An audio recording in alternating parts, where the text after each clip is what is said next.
With the 11th pick in the 2024 NBA Draft, the Chicago Bulls select Matis Buzelis from Chicago and the NBA's G League team Ignite.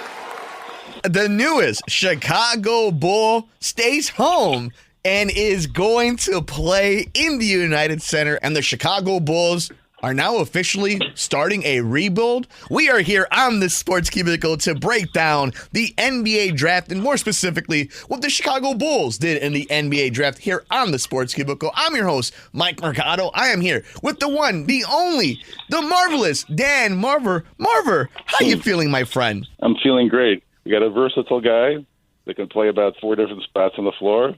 And I'm pretty excited about that in case they lose some of the big three. So we'll get into what this actually means for the Chicago Bulls moving forward, because I think there is a lot of interesting dynamics that are going to play out. And just a little bit of information about Matas, who is a Lithuanian American who grew up in Chicago. However, his basketball career has given him many homes. This is from NBA.com. As a junior, Matas won a 2021-22 New Hampshire Player of the Year. He then transferred to Sunrise Christian Academy for his senior campaign, where he was the 2022-2023 Kansas Boys Basketball Player of the Year. Matas was named to the 2023 McDonald's All-American Boys Game and participated in Basketball Without Borders camp during the 2023 NBA All-Star Weekend, collecting MVP honors. He played in the 2022 Nike Hoops Summit and the 2023 Jordan Brand Classic, too. Matas was a consensus 5-star recruit before opting to play for the G League Ignite in the 23-24 season. He averaged 14.1 points, 6.6 rebounds, 1.9 assists, 2.1 blocks, and just under a steal during his first professional campaign, and finished with a 44.5, 27.3, and 67.9 shooting splits. He is 6'10" and can be a catch-and-shoot 3-point option. So some good traits to like about this kid that the Chicago Bulls have picked, but let's be fair, Marvelous. It's a question mark, a huge question mark, because this entire draft is a question mark. Your thoughts on the new Chicago Bull after you heard the pick was in? Well, like I said, the versatility I like. I mean, like I said, I think he can play about 4 spots on the floor. I mean, I don't know if he can be a point guard too, but maybe all 5. Look, he's very athletic and very confident. I liked his interview after he was selected, and he was very emotional. So, it seemed like it's a good fit for him to play in his hometown. He didn't play in college, but he did get a lot of good exposure to high-level talent. He should almost be a double-double machine based upon what I've seen about his career so far. But where does he fit in exactly? Well, I mean, they now it made a trade, of course, with Oklahoma City, so that changes the dynamics a little bit. But I'm still a little unsure as to what the actual position he plays. But it doesn't matter really. They might still hit. I don't know if they're going to have the big 3 back or not. I mean, it's DeRozan could work well with him. I think Levine is the one that's most likely to not be there, and Vukovic I don't know. But I think that he fits in well with the current roster, and I expect them to maybe get past the play-in game this year, hopefully. But the whole draft was kind of interesting. There was some local flavor to it too. I mean, you can't pronounce half the names of the people that were picked in the first round. But I thought that it was interesting. Zach Edey got picked number 9 by the Grizzlies, for example, and that. So some local interest too came about in the first and second round. But I thought that went pretty much according to what people expected in terms of who was going to be picked and where. But I thought that there was in the second round, there was a pretty good pick by the Trailblazers, who sent Tyler Kolek from Marquette to the Knicks. I can just imagine him with the Knicks right now with that group. I mean, that's exactly what they needed. He's a really. I've watched him play for 4 years, and he's a really crafty guard. He's from the John Stockton mold. I'm not kidding. He's that good. And you're going down the line here, and eventually there were some other players that had some Chicago connections that got picked as you go down the road here. But Bronny James did get to the Lakers, by the way, in the second round with pick 55. Cam Christie went to the Clippers. He's from Rolling Meadows. And then, there was, of course, one more local player that I noticed that got picked from Kentucky, who's from Simeon. Yeah. So all in all, there was a lot of local interest in this too.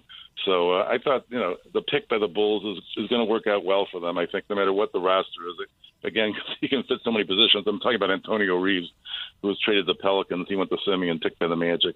So that was a second-round pick. So that's just about all I could see from a local standpoint of players that came from the area.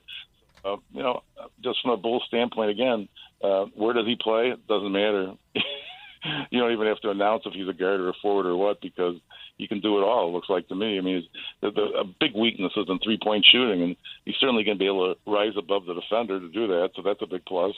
So I like that. And, obviously they lost some defense with the Oklahoma City trade, but I think they may have gained some scoring. So we'll see how that works out, too. The whole Giddey experiment that's going to happen after trading for Caruso, it's its own thing. And obviously this pick, and we're going to get to the Chicago Bulls, my thoughts in just 1 second. But I wanted to hit on some of your notes about the draft. I think Zach Edey is just going to have to prove everybody that his feet can keep up in the NBA, that he can close out, that he could do what modern-day big men are able to do. We saw that he was a superstar in college. Will it translate? That is for him to answer in Memphis, and he's got a great partner opposite him in John Morant, one of the best players in the league, so there's opportunity there. All the French players, all the international players that were picked, obviously the game is completely global now, and I think there's a lot of question marks there because there wasn't a consensus number one pick except for the two French kids that were either going to go 1 or 2. We saw the run of the UConn kids, so that was its own big thing. And Bronny James, it was the worst kept secret in the NBA that the Lakers were going to draft him in the second round.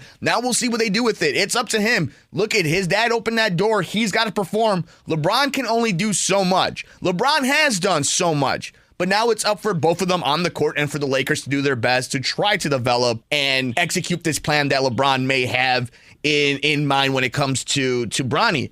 The rest of the NBA draft. This year, we all know it wasn't the highlight. There wasn't a superstar in this draft coming into it. It wasn't even like the WNBA draft that had name after name after name after name. And a lot of that has to do with the way the G League and college basketball was played. But here's for the one thing that all the people that don't like college basketball the way it is or NIL, your college basketball is coming back. Your college basketball is coming back because these kids are going to be playing. They're no longer going to the G League. There's going to be G League teams that are actually disbanding because there's no point of trying to go up against Kansas when they're paying the number one player $4 million. So now we might see that happen in college basketball where the draft will mean something again. And we know in 2025, talent-wise, there's going to be people that are interesting for the Bulls and some of these other teams to try to look at and scout. But if you're looking at just purely an entertainment product, this was not a ratings boost for the NBA. There's a lot of question marks. And speaking of question marks, we're here breaking down the NBA draft and the Chicago Bulls future on the Sports Cubicle. I'm your host, Mike Mercado. I am here with the one, the only, the marvelous Dan Marver, and really fast, marvelous. I think this is a clear-cut road that they are rebuilding. They might be retooling. They might say rebuilding. They might say blow up. They may say nothing. But you don't trade for Giddey. You don't draft this raw talent in Matas. You don't do what they're doing. You don't put a Zach LaVine on the trade market. You don't let DeMar look what's out there. DeMar's going to be looking for a ring. And you've developed Kobe White, Ayo Dosunmu, and now you're still trying to figure out what you're doing with Pat Williams. This looks like a complete rebuild, and they want to keep that pick, so they have to be in the top 10 to protect it. I think this is just the white flag, and everybody, the alarms are set. Be ready for a teardown. What do you think? Yeah, I think that's probably true because, I mean, now we're talking about an age issue with the big three, honestly, in terms of NBA age. But so eventually it was going to happen, and they'll go for the money. The funny thing is that the college kids can stay for the money now. They don't have to be a pro to make $3 million with NIL. It's unbelievable. I couldn't believe what NIL was all about, so I did more research. And it's not just doing commercials for State Farm. There's a fund that's set up by the colleges, not administered by the colleges, of course, to actually pay the players directly. And I didn't believe it when I first heard that was the case, but that is the case, believe it or not. So they can stay in college and make money now.